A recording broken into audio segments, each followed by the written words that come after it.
Okay.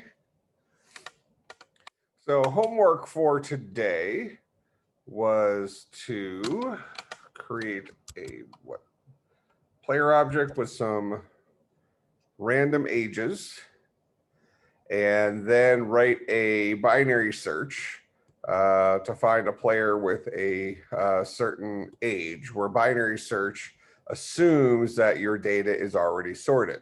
So last class, we wrote a merge sort for numbers. Oh, let's see, I'm going wrong direction there. Put that to sleep. So we had our merge sort, it sorts numbers. We wrote that last time. So why don't we go ahead and write a binary search on numbers that we can then modify for our players and go from there.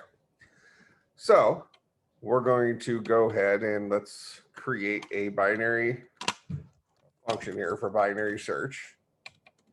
Let's see, why don't we go ahead and have this guy return true or false, whether it was found. Is that reasonable?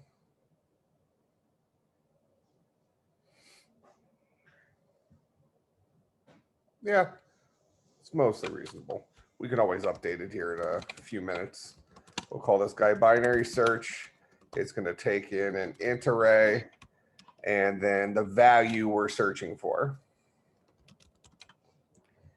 And we'll just have it return true or false, whether it's found. We could always change that to return where it was found in there. Now, remember, the assumption is that this array AR is already sorted. Okay. So what we want to do, so the way binary search works, and I think we had a example of this in the, I think I had an example solution to binary search in the slides.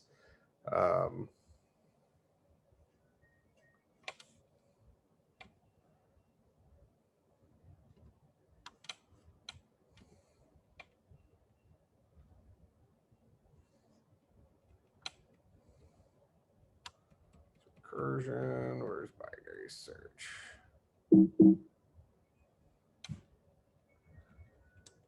Earlier, here's our binary search. So the concept for binary search here is, I talked about this last time, that this is kind of like a dictionary. You could think of it like a dictionary search, where you're looking for a value, you turn to the center of the dictionary, you put your finger down and decide, is this, so you look at the middle. So we're going to calculate what the middle is. All right. And then we're going to say, is that the value we're looking for? If it's not, should the value I'm looking for come before this or come after this? If it comes before this, I only want to deal with the left-hand side. If it comes after this, I want to deal with the right-hand side. Now, I did have a couple people ask some questions, and they were looking at the binary search and doing it recursively, which is possible. In fact, we can even spend some time writing a recursive version of this today. But for right now, I want to just focus on it as a I want to focus on this as an iterative solution. So we're interested in calculating what the middle is. All right. Now, keep in mind that the middle of a list, so for instance, right now, this is bucket 0 to bucket 9. So the middle they have here is 4. So that would be 9 plus 0 divided by 2 gets you an integer division of 4. If we only deal with the right half here, 9 plus 5 is 14 divided by 2 gets you 7.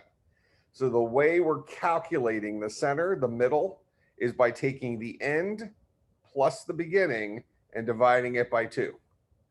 All right, so that means we need to keep track of, we need to maneuver what end and begin are, so that we can keep calculating middle.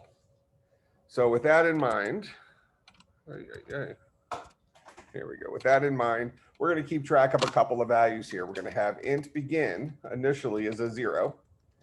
Int end initially is going to be an AR.length minus 1. All right, so that's the beginning and end of the portion of this array that we're currently looking at. Okay, now we are looking for a value. So we're going to have an initial version of middle. So middle is going to be begin plus end divided by 2. All right, so now we're going to say while, well, now we're interested in whether middle is the answer we're looking for. We're going to add our loop in here shortly. So we're interested in if AR at bucket middle is equal to the value we're searching for. If it is, we can return true. We found it. Okay. If we would rather return the position in there where it is, we can say return middle where it was found. So if we want to think about this like index of, we can have this return an int and have it return middle here. And if it's not found, we can have it return a -1. We didn't find it in there. So you can kind of choose which version of binary search you want to have for that. Do you want to return true or false whether you found it, or do you want to return where it was found, or -1 if it wasn't found? All right, so if the middle is equal to the value we're searching for, we're done. Else, if the middle is not equal to the value we're searching for, we need to update middle.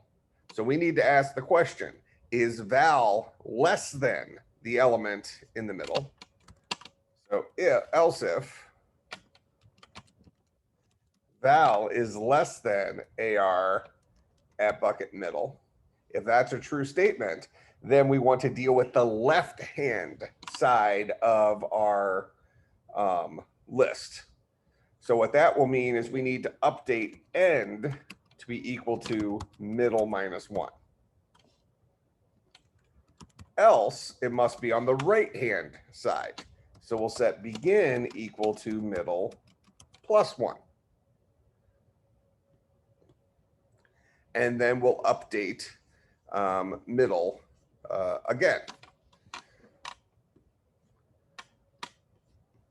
All right, so this asks the question, if middle is where we're looking for, return the position in middle.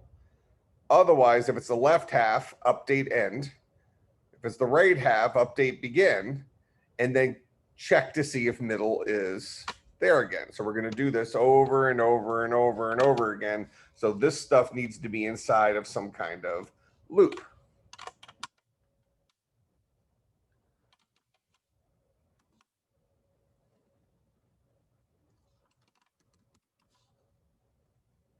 In fact, we actually could do this as a do while loop if we wanted to, because we're going to have to check at least once. So we can say do all this stuff.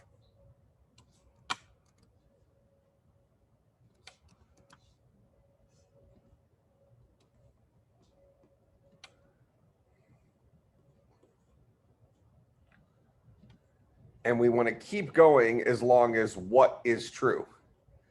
As long as, well, you want to do it as long as maybe middle is not equal to begin, or middle is not equal to end, you know, until they've crossed each other over, right? So we can actually do it as long as begin is less than end, since the way we update these things is end is equal to middle -1, or begin is equal to middle +1. We can say while begin is less than or equal to end, keep doing this. And there's probably a couple different ways we can actually say our stop case here. So we want to keep doing this over and over again, calculating what the current middle is, asking if that's our answer. If it is, return it, which makes this immediately end. Otherwise, update either end or begin. Keep doing that as long as begin is not on the wrong side of end. If we're still alive here, we'll return a -1.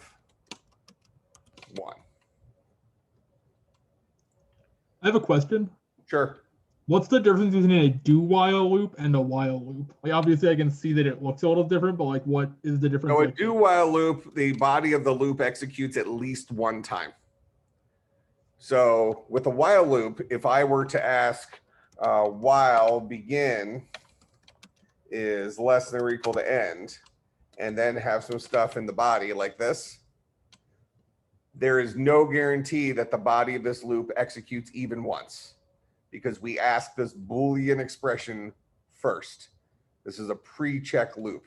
So we ask if this is true the very first time through. Where with a do while loop, we execute the body at least one time, and then we ask the question afterwards. So this stuff happens at least once before we check the body. You could have done this with a while loop just as easily. We could have just said, hey, if they gave us a bad begin and end to begin with, well, so you really could have put the same stuff in here and not even try to do the body of it. So now if initially they give you a begin of 4, let's just say I said the begin is I don't know, 60 or something like that, and end is 41, it wouldn't even go through one time. Now, that's pretty unlikely that you would have that, because of the way we're writing this, we're the ones who are in charge of setting our begin and end, so we could pretty much comfortably know that we're going to have to do the body of this at least once. So a do while loop lends itself to problems where you need to check something at least one time. We're going to check middle at least once, even if that was if begin, end, and middle were all the same. Does that make some sense? Yes, thank you. All right, so you got to choose your poison here of which of those you want to write. We'll leave it as a do while loop just as a exercise here. So we'll initially set our begin and end. Then we'll calculate middle, ask if that was our answer. If it was, we return it, we're done. If it wasn't, if it should be to the left, we update end. I'm sorry, if val should be to the left, we update end to be 1 less than middle, but leave begin alone. If it should be to the right, we update begin to be 1 greater than middle, but leave end alone. So we keep having our data over and over and over again, checking the middle. We're going to keep doing this as long as begin is still less than or equal to end. As soon as they cross each other over, that means we've checked everything, and since we never returned here, if we're still alive, we'll go ahead and return a -1. So this should be our sorted array. Let me just see what our array looks like here. All right, so we have values between 1 and 1,000, it looks like. So we can do something like a system.out.println. Actually, let's just do our AR2. And we'll do driver.binary search. I'm going to put these in order just so I can test 1, 2, 3, 5. So we'll assume this guy's already sorted because we can see visually that it is. And then we're going to search AR2 for a 1, and that should get us a bucket 0. There's our 0. We'll search it for a 2. That should get us a 1. There's our 1. We'll search it for a 3. That should give us a 2. There's our 2. We'll search it for a 5. That should give us our 3. And then we'll search it for a 9. That should give us a -1. All right. So there is a binary search for integers, written for integers. All right. And I don't know how close this was to what's in the notes, but that's one. That's a binary search. Well, look at that. Promise I did not look at it beforehand. To even use the same variable names. Oh, value to search for. All right. So yeah, do while loop lends itself to that kind of problem, but you could have written it with a while loop just fine. All right, so questions about a generic binary search for searching through a sorted list of numbers. Note here, just put it in AR must be sorted. It's a requirement for binary search that this array is sorted. Otherwise, the algorithm for keep splitting it in half and deciding which side it should be on doesn't work. All right, questions about binary search there?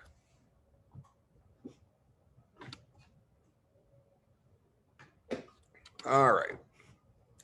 So now we have our algorithm for merge sort. We have our algorithm for binary search. We're going to have to modify them a little bit to work on player ages rather than just on integer arrays. But let's handle the next part. So I'm supposed to create an array of player objects that have random ages. So we're going to go ahead and create a simple player object and maybe give players names and random ages. Okay.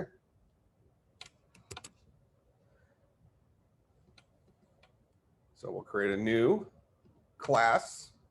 This guy will be a player. So again, this should be practicing the stuff we've been drilling on, is this idea of creating new classes, doing stuff with them, and then being able to manipulate them. So we're going to have to adapt our merge sort and our binary search to work for players. So we'll create a private string name, and we'll create a private int age. We'll have our constructor here for player. We'll take in a string name. And then we'll go ahead and have it randomly create the age in here. So we'll go ahead and say this dot name is equal to name.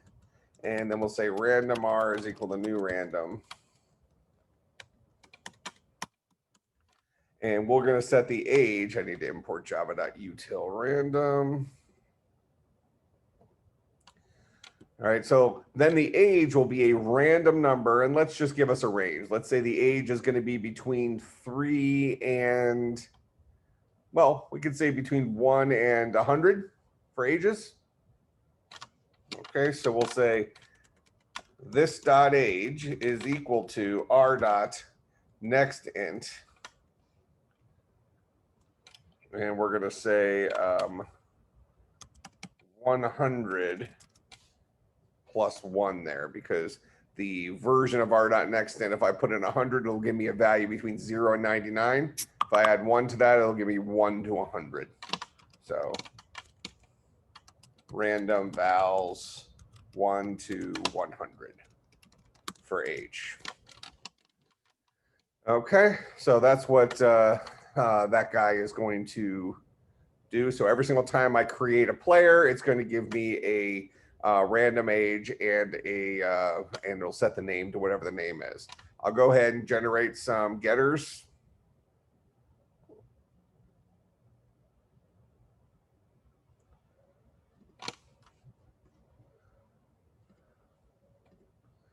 For my age and for my name. I don't know if I'm going to use the age and name. All right. And then I'll go ahead and also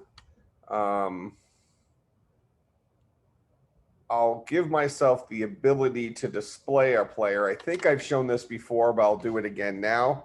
I know we did, because we looked at the toString method for that all objects have. So historically, I would just create a function here called display. But what I can actually do is I can say public string toString. Now, if I say super.toString, you see I get a toString method already exists. Super is my parent. So this generic object, its parent is object. So objects already have a function called toString. And this toString method is what automatically gets called by system.out.println if we try to print out an object. So the default toString returns the memory addressy looking thing.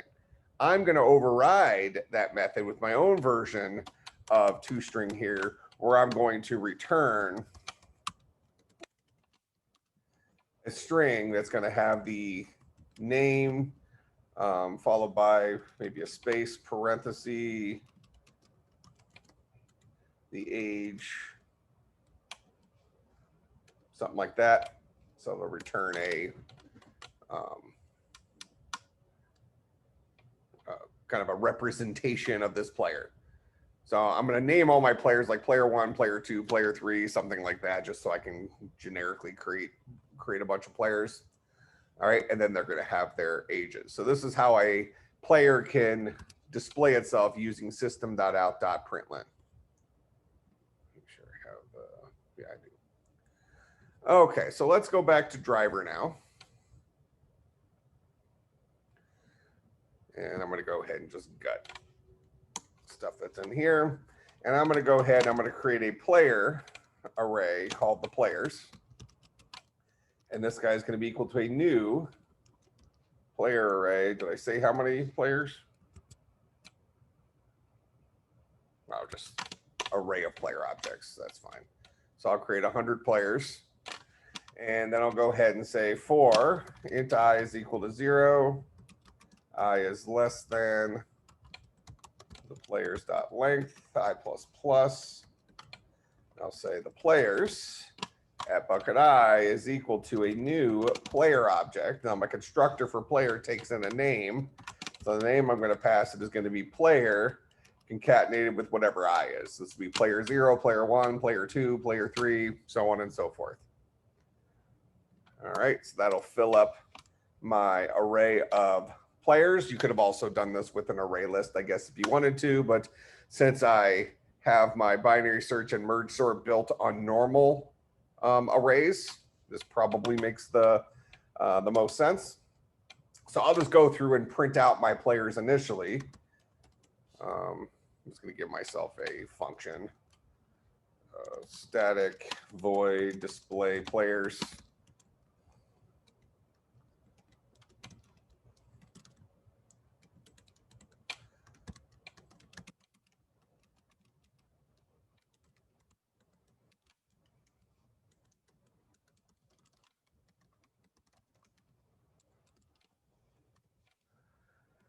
Now I can print out an actual player object because I told those players how to write their toString method.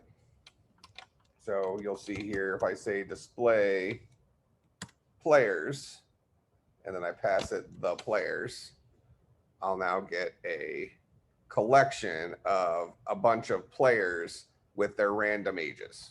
So we see this is not sorted.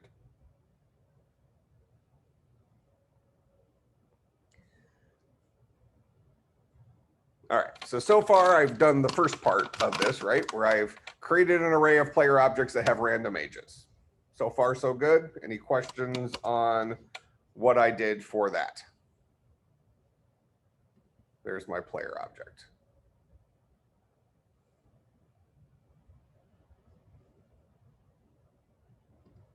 Okay, so now I want to sort those because clearly as we ran this, we saw these guys are not sorted. That would be an interesting experiment to run over and over again using random numbers to see how many times I have to generate an array of 100 players with random ages before I accidentally create a sorted array based on ages. Statistically, it's possible, but it would take a very long time. Just kind of an interesting side note, I guess. But we're going to assume it's not sorted because it's not trivially sorted, meaning it's not a one list. So we're going to have to actually call our merge sort on this. Now, currently, our merge sort works on integer arrays, not on player arrays. All right, so we're going to have to update merge sort for this. So what I'm going to do is I'm going to create a second version of merge sort for players, just so we can see them both right next to each other. We'll call this guy merge sort player. And make sure that my recursive calls call player. And then we'll update it shortly.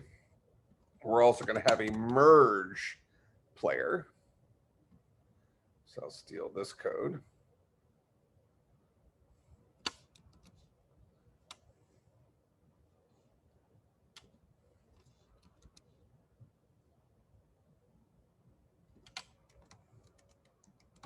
So rather than modify the old merge sort, and merge. I'll just create new ones and modify the copies.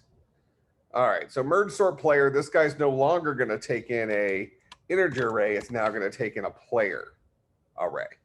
Still going to be begin and end. So all these things are still just remembering positions. Okay. And then merge player also is going to take in a player array. We'll come down and fix that guy here shortly. So begin and end, these are just positions in there. Merge sort player, that's all still the same. Merge, all still the same. So I don't actually have to change much about merge sort, except the fact that I'm dealing with a player array instead of a int array. Okay. Now, merge, this is where the sorting actually occurs. All right, so these are merging two partially sorted lists. So temp is no longer an int array, it's now a player array because that's the guy I'm going to be filling in with my updated players. So it's a player array, but of the same size as it was before.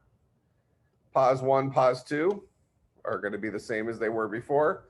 I'll go through every element in here. But now, instead of asking whether this player, well, before it was this integer less than this integer, now I want to know if this player's age is less than this player's age. So it's this player dot get age and this guy dot get age. I'm comparing ages to each other. And if this player has an age that's less than this player's age, I'm going to go ahead and store this player in temp at bucket I and increment pos1. Else I'll store this player and increment pos2.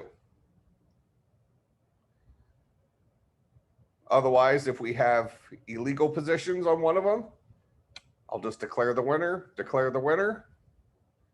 Now we're copying the answer back over from temp, into temp rather. And fills it up. I don't need to make any more changes. So that's merge sort for players. So I only needed to make the adjustment to handle comparisons for a player's age rather than an integer directly. Because this guy right here is a player object, and player objects have an age. All right, so now I should be able to come up here. And before I display the players, I should be able to say driver dot merge sort player. And I should be able to pass this guy the players, begin of begin and end of the players dot length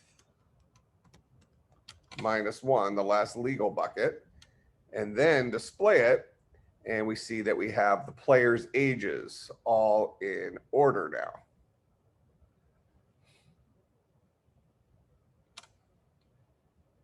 That makes sense? So that is the second step, sort the array with merge sort. Now write a binary search to find a player with a certain age.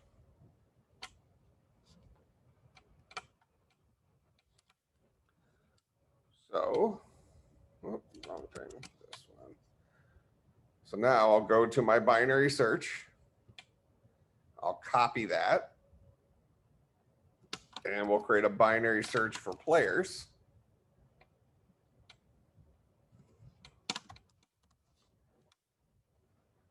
And we're going to take in a player array that has already been sorted.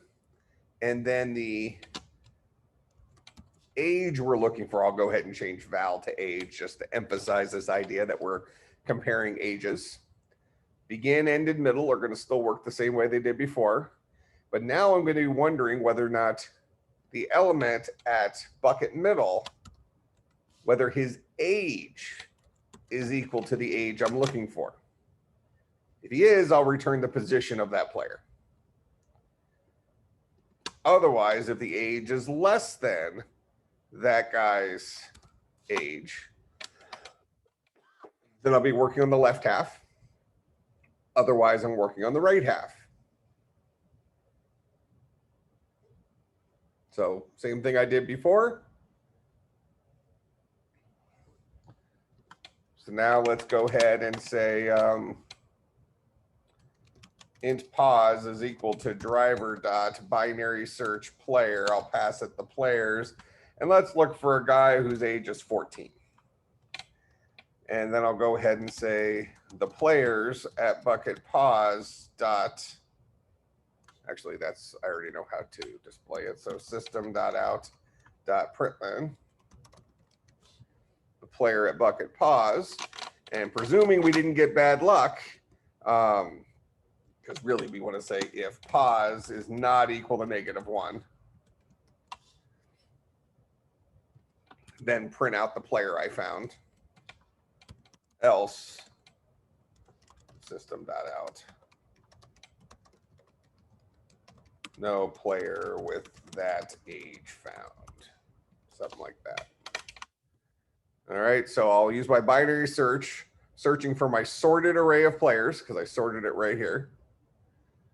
And I can go ahead and not display it since we already proved that it's sorted. And I'm looking for a player with an age of 14. So hopefully one of my 100 players has an age of 14. So as long as it gives me something other than -1, I'll print out the player that had that age. Otherwise, I'll say no player had that age. So there's player 7, age 14. No player with that age the second time I ran it. No player. Player 92, age 14. So on and so forth. You can change this age to whatever you want. And, you should have a pretty decent chance of getting that age sometimes. Okay, so I think that answers the homework. Does that look right to you?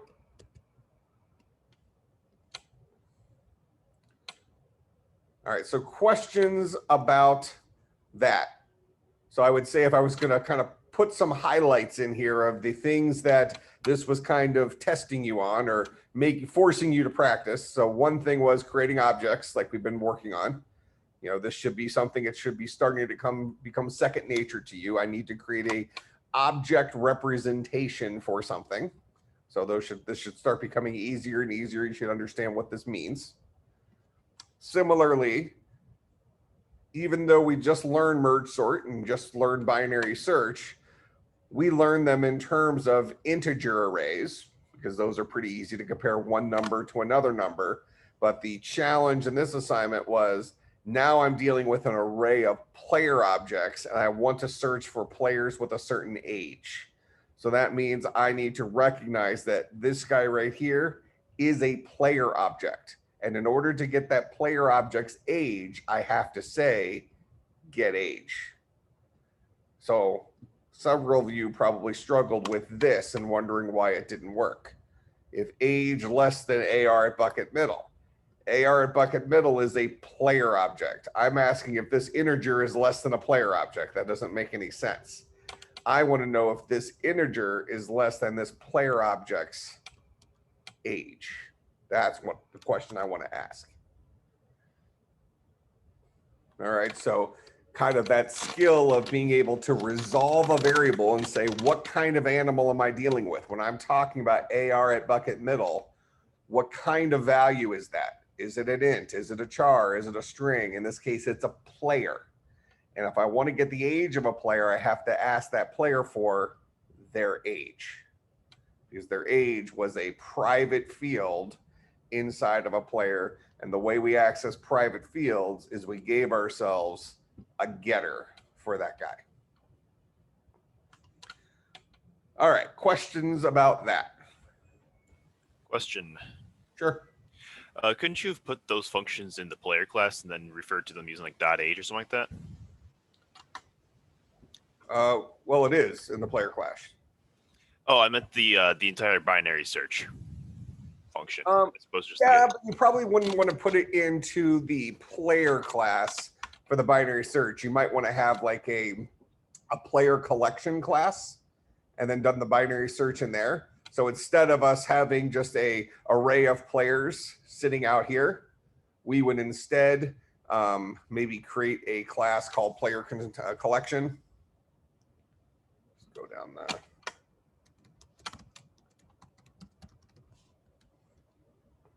and maybe player collection maintains a private player array called the players.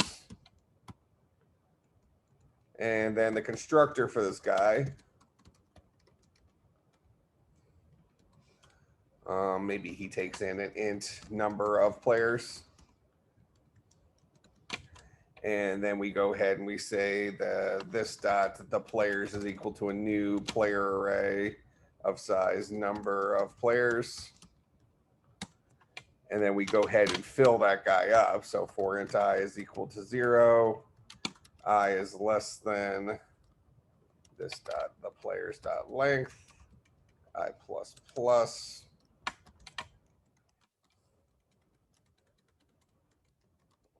This dot the players at bucket I is equal to a new player named player concatenated with I, something like that. And then we can have the ability for a player collection to display itself.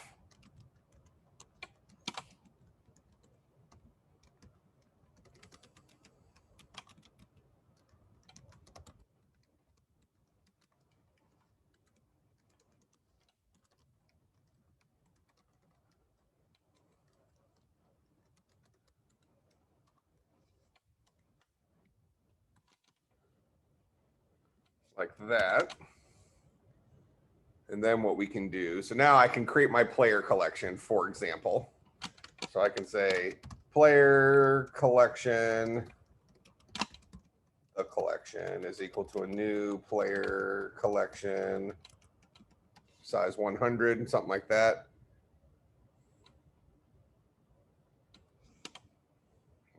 Well, let me just comment this out for a few minutes here.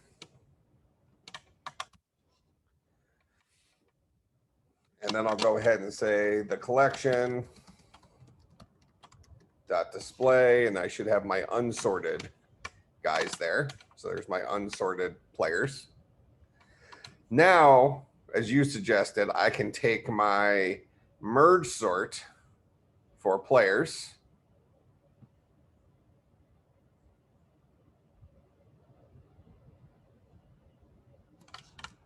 And I can move that into my player collection.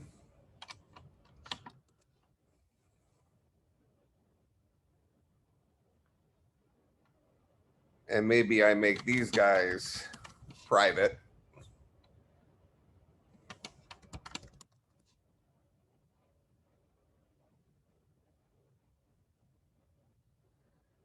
And it no longer needs the array passed in because it knows about the array. It's called this dot the players.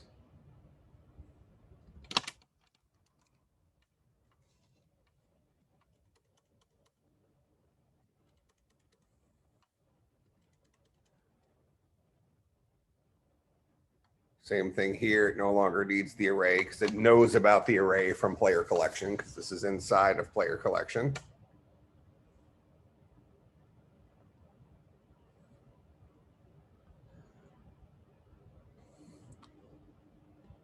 This is this dot the players. This is this dot the players.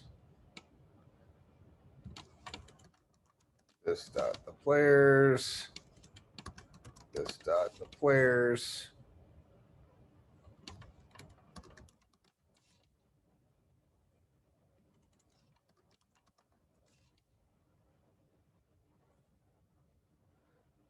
Then we're copying them back over.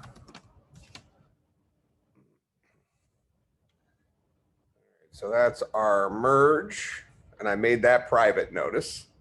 And here's my merge sort player. I also made private. So now what I'm going to do is I'm going to have a public void sort that can be called external here. And this guy will call this dot merge sort player passing it 0, and this dot the players dot length -1. So I moved all that logic inside of my player collection.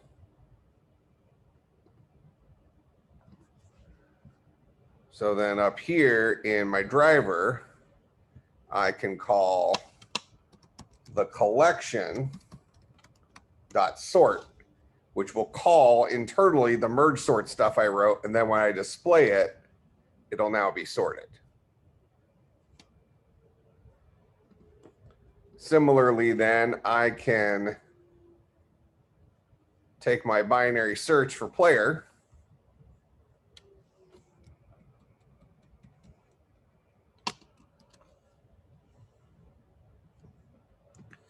put it into my player collection,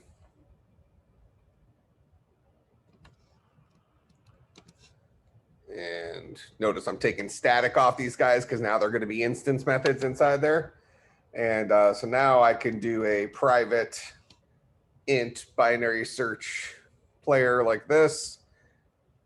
It's no longer going to take in the player array because the player array is already known by this guy. This is this dot the players.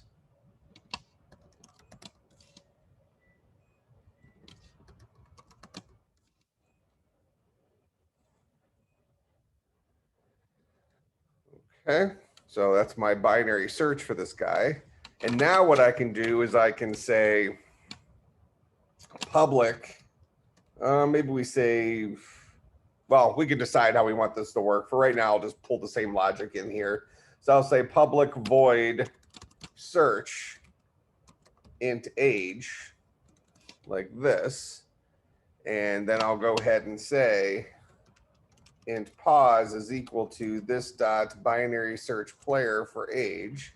If pause is not equal to -1, then I'll go ahead and say system.out.println this dot the players at bucket pause. Else system.out. And actually, if I want it to show up in red, I can say system.err.println. This is system.error. We can say player with that age not found. Something like that. So now out here, I can say the collection dot search for somebody who's 14, let's say. And there's my player 6 who's 14. I'll take out the display here since we already know it's. So player 81, 69, player with that age not found. See how this shows up in red? It's because I'm using system.err. Most operating systems, modern operating systems, and actually even operating systems that have been around for a long time, they have 3 streams. They have standard input streams, system.in, which we've used for creating a scanner. And then they have 2 different output streams. One is system.out. The other one is system.error. And the reason they have 2 different output streams for error and normal output to the screen is so that when they have like the ability to like log error messages in an operating system, they can redirect just system.error for error messages instead of everything that prints out to the screen. So just kind of more of an operating system side of things there, why there exists 2 different output streams, system.out and system.err. So this would be an example writing it this way, where I pulled all of that logic inside of this collection of players called a player collection, asked that collection to sort itself, which internally it used a merge sort, and then asked that collection to search for somebody with an age, and it internally used a binary search. Does that make sense? Yeah, thank you. All right, other questions on this?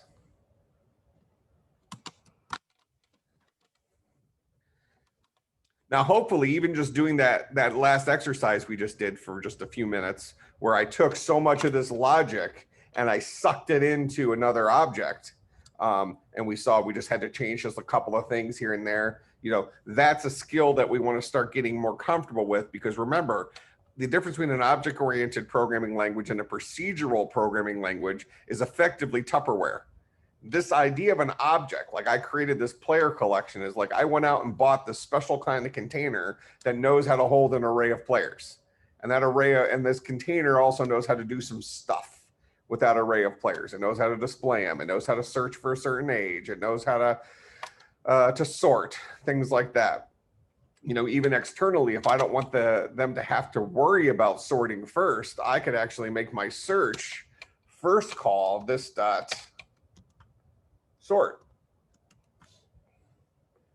So I can make sure my search always sorts first before it calls the binary search. So then externally here, I wouldn't have to call sort. I could say, here's my collection. I want to search for something. I don't care how search works. I don't care if it's a linear search, insertion, sort, you know, whatever. I don't care how they are doing these different things, how they're sorting, how they're searching. It's just going to work because I'm calling search. Player that age not found. There we go. All right, so we can hide a lot of that information because now our entire program main just is these two lines. And all this other stuff down here isn't even being used. So I can comment out the entire rest of that stuff. So the only two lines of my program that actually exist right now is this one and this one.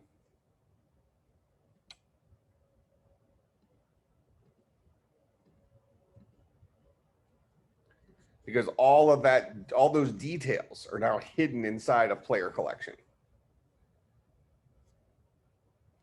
So maybe to answer your question, this probably is the, well, not probably, this is the more object-oriented way of accomplishing this.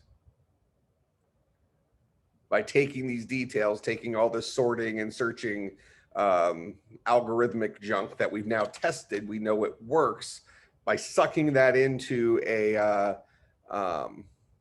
class, we can now just operate with that object. So now I create an instance of my object and then I search. And everything else is fluff.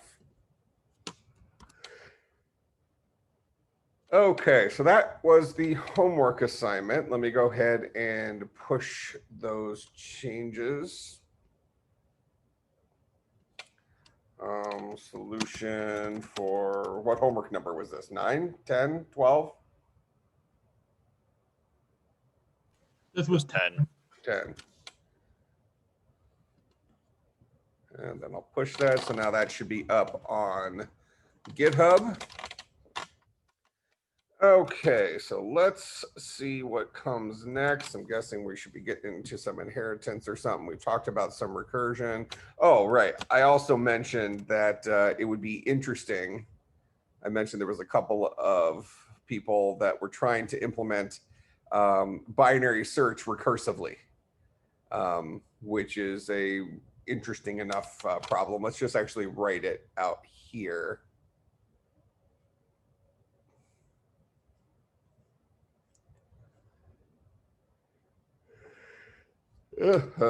Sorry.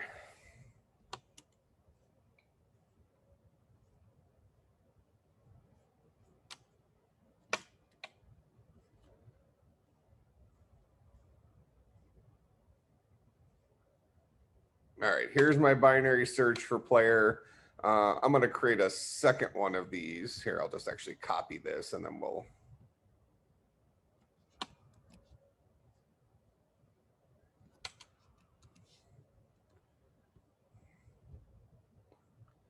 Say binary search recursive. We'll just do this for integers. Doesn't really matter, kind of the same thing. All right, so what I'm going to do for binary search recursive is I'm going to still pass around the same array, but I'm going to pass around the begin and the end along with the thing we're searching for. So I'm going to keep track of begin and end just like we do with merge sort.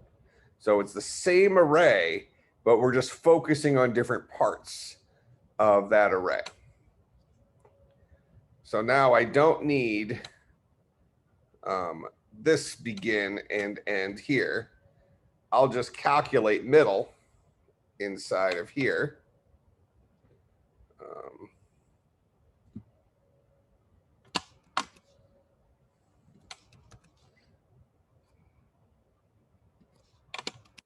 So middle is equal to begin plus end divided by 2. Then I'll ask my questions that I have inside here.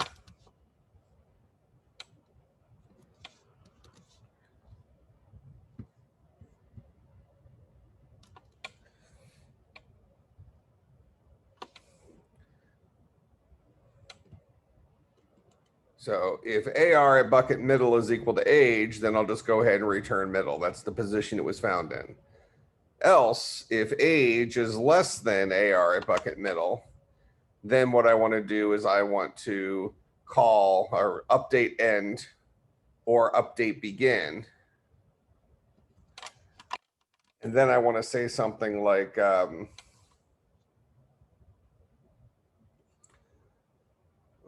let's see. I probably could just ask this question up front. I could say if begin is greater than end, return -1.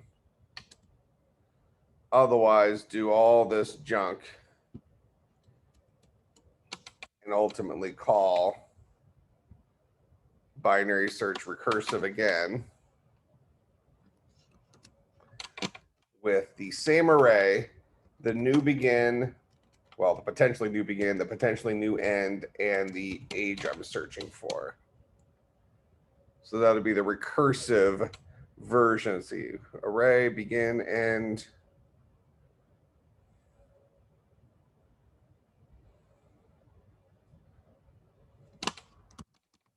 Return that guy. Return the solution of this.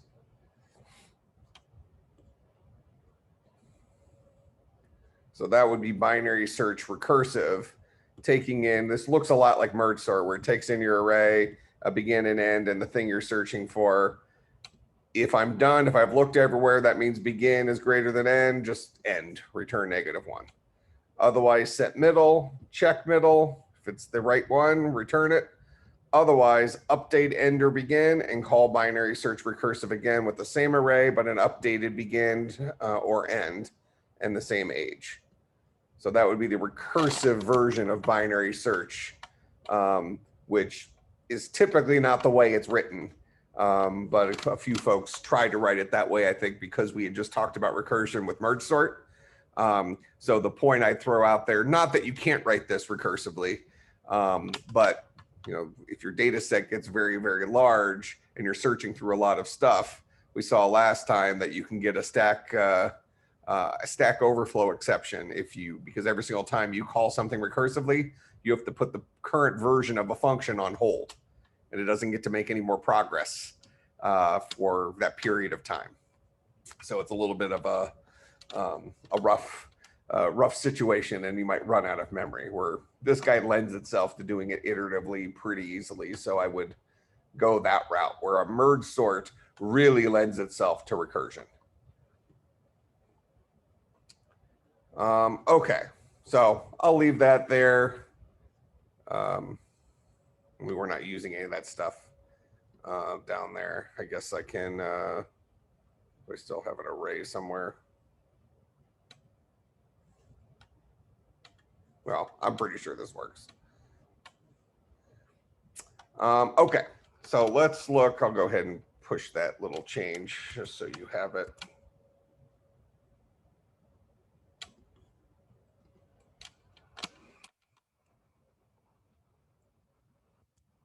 Okay, so let's see what comes next. Probably inheritance stuff. Oh, Java interfaces. We have something we can use this for. So an interface is kind of like a class, but it says that something.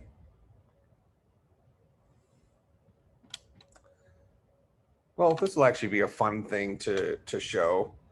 It'll probably help us in where we're going with this.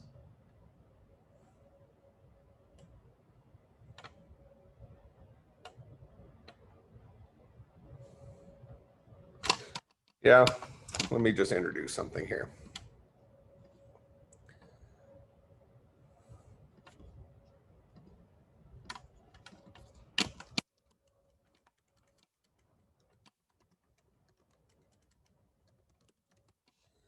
How many of you ever heard of something called a multi-threaded application or threads? Can you tell me anything about the idea of threading as it relates to operating systems?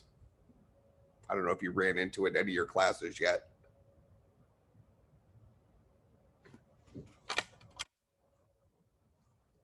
And nobody? All right, well, so the history of this, which then becomes kind of, let's say, kind of funny, where you have to be really careful about enunciating, and I'll tell you a funny story about this. So POSIX-based operating systems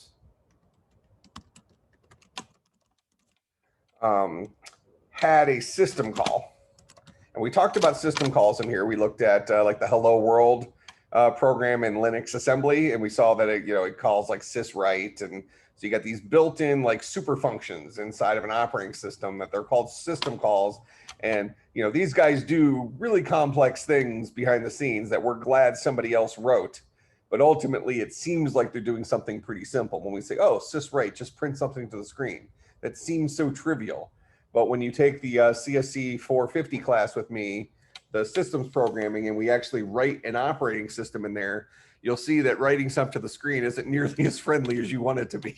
So we're pretty thankful that we can just say things like system.out.println and things magically appear on the screen. It's quite complicated behind the scenes, actually. But this is kind of the more history of computing truth that's also funny if your mind works that way, I guess. So POSIX-based operating systems, they had a system call that allowed a process. So a process is like a running program. So if you haven't had 350 yet, you'll learn about that in 350. That allowed a process to clone itself into a second identical process.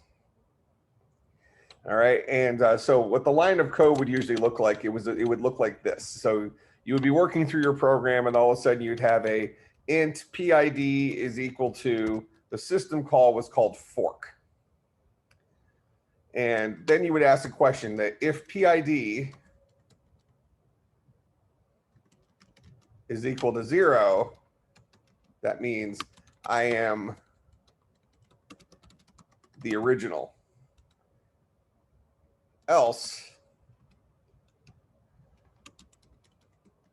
I am the clone.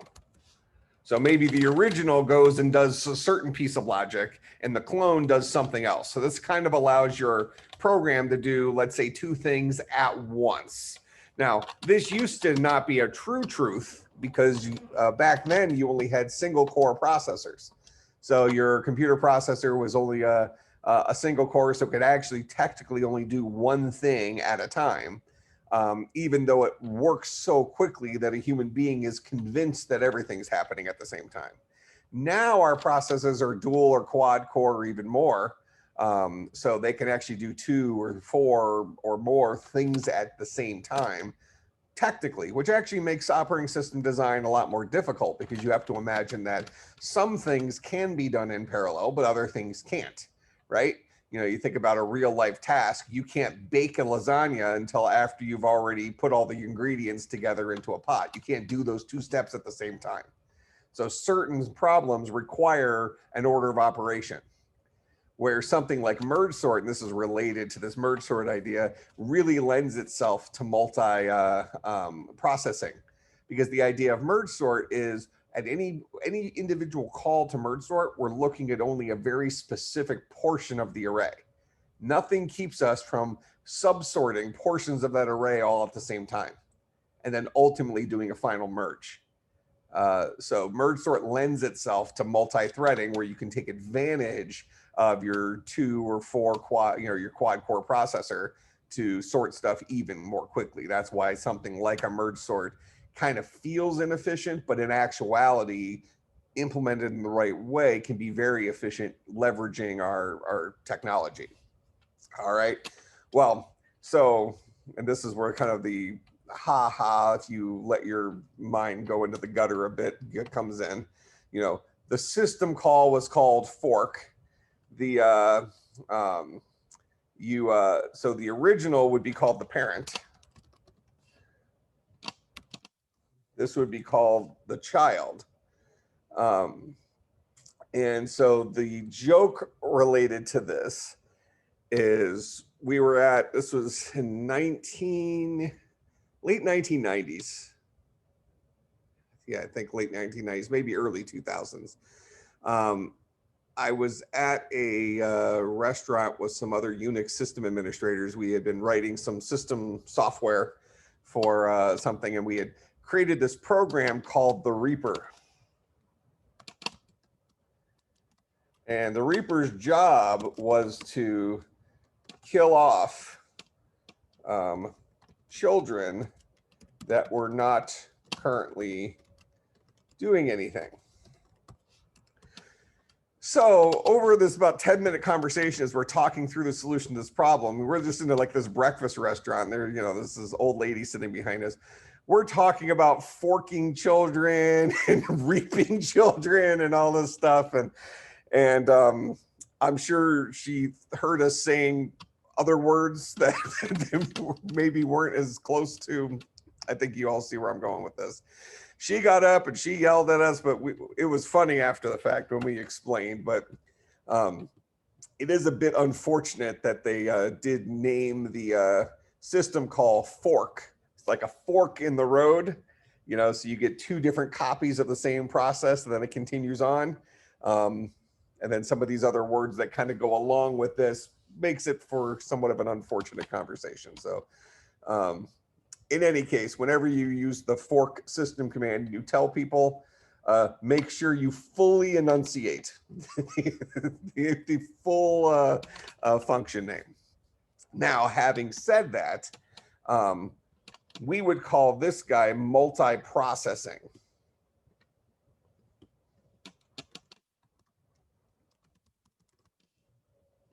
This guy uses fork to create complete copies of a running process.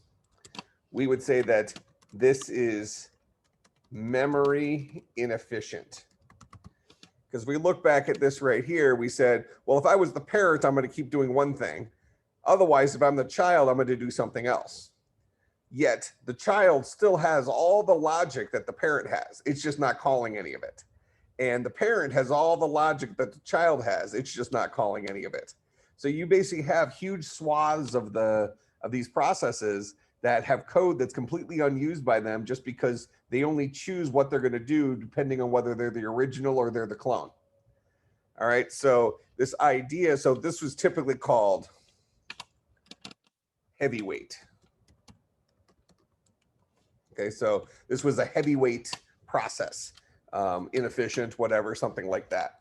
So there was a desire for a lightweight solution. And those are threads. So threads are small, well, I don't want to, I guess I'm just going to call it lightweight. Lightweight processes that only accomplish the task they were designed for, and then also are managed by the parent process. So the fork system call, when it creates a clone, each clone is treated as a full process in the OS and managed by the OS's CPU scheduler for when it gets time on the CPU.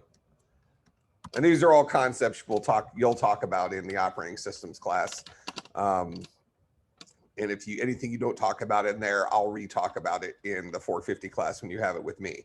So this isn't stuff I'm testing you on. I'm just giving you the background introductory information for threads, because threads are kind of cool, and we'll use threads, and we're going to use it to introduce interfaces.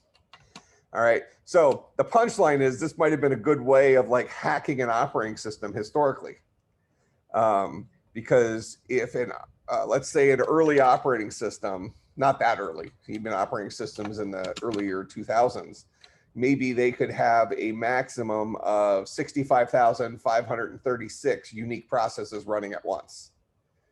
All right.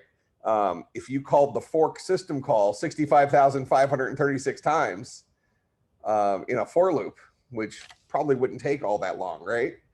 You literally just maxed out the number of processes that can be running on that operating system at one time, and you probably brought the operating system to its knees. You crashed it. So this attack, which you might talk about, I don't know if Dr. Wall talks about it in the security classes at all, but this attack's job was to make an operating system run out of system resources. It basically said, look, I'm going to create 65,536 clone processes, and each one of those is just going to try to create other processes themselves. So basically, really quickly, this operating system is not going to be capable of allowing you to open up another application. And what does that mean? So when somebody tries to hit the web server on that operating system, they can no longer reach the web server, because every single time you hit the web server, it's trying to create a new agent to serve web pages to you. It won't be able to do that.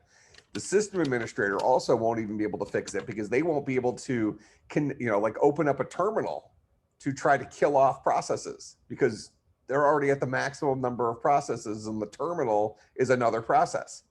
So it was really an insidious type thing. So creating multiple processes has all sorts of downsides between I want to kill children. And one of my other students in 470 I'm looking at the chat right now. I don't know if that shows up to you, but it shows up on my screen. But they have a soundboard of things I've said in class that are pretty funny.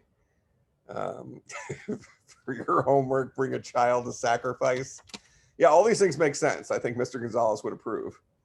But I got to put him in the correct weight class first, though. Yeah, otherwise the box is weighted funny. It'll be hard to carry. I get it. All right, now that's all recorded, so let's roll with that. So in any case, as you might imagine, this is more of that operating systems topic here. As you might imagine, creating lots and lots and lots of processes on an operating system is somewhat dangerous. On one hand, it could overwhelm the operating system. On another hand, it also lets a certain computer program demand more of your CPU time than somebody else. So let's say they're not trying to crash your system, but instead, in older versions of Photoshop used to do this because they ran in multi-processes. So what they would do is, under normal circumstances, let's say you have 5 programs open on your computer. Each of those 5 programs would roughly get the same amount of CPU time. So each one gets a little bit of time, the next one gets a little bit of time, and that all happens super, super fast, so you think it's all happening at once. Well, let's say that Photoshop opens up and it forks into 3 different sub-processes. So now it's getting 3 times the CPU time that the other guys are, because it's multiplied itself and they all are working in conjunction. Now, maybe for some applications, that's not the end of the world, and maybe it's even warranted. But the point is that choice is removed by the operating system when you go in and do that. The YouTube video might get taken down. So multi-threading is a much better approach to this, because what happens then is an individual process can create child threads of execution. So I think of these as kind of like little worker bees. So when we create them, we'll create some of these next class. I'll usually name the class worker bee, And its one job is to, like, you know, it just does something. Maybe it counts from 1 to 100 or something like that. Whatever it does, it has this little tiny job that it does. If you want to think about this in like a real life scenario, let's say that you are logging into your Gmail, and you imagine that lots and lots and lots of people are all trying to log into Gmail at the same time. Well, rather than each of you having to wait in line for the first person in front of you to finally get their password correct, what ends up happening is when you connect to Gmail, it spawns off a thread to authenticate you, just you. And it goes through that process with you to authenticate you until it's done. But while it's authenticating you, another thread can manage the next person who comes in, so they don't have to wait for you to finish authenticating. So, and once that authentication process is done and the thread has decided you're good, we'll let you into the system, then that thread can die. You know, it's served its purpose, but it didn't have to create a whole new process on the operating system. It didn't have to swap into the CPU based on the operating system scheduling. Instead, it's managed by the process itself. So if that process gets 5 milliseconds on the CPU, it's going to divide its 5 milliseconds up among all of its running threads, which is fine, because I mean, there is a such thing as creating too many little worker bees to do too much where nothing actually gets done. But at the very least, you can see this is a safer approach to multi-processing. So I think that's kind of an interesting thing. So I'll just put a note here. Threads as runnable interface for next class. I'll say start here. All right, so no homework for next class, but make sure you review the stuff that we did today with the code and make sure you fully understand that. So it's based on some of the questions I had about merge sort and binary search, specifically moving from integers to objects. Hopefully we kind of covered those in a lot more depth today, and it makes more sense. But look through that and make sure you have any questions, because that's a important skill that we have. And the next class we'll create some threads. Unfortunately, we won't kill any children, another soundboard thing.